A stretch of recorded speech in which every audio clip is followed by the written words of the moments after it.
এখন আমি এগুলো ভেজে নিয়েছি। এটা মশলার জন্য এমন করে নিতে হবে। দিব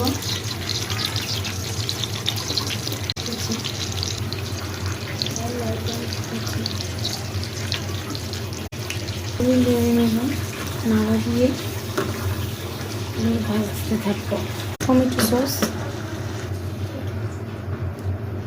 সামান্য পরিমাণ রসুন কুচি, কর্নফ্লাওয়ার নিচ্ছি। এখন আমি এটা দিয়ে এখন আমি গলিয়ে রেখেছি, এটা দেবো। পরিবেশন করবো।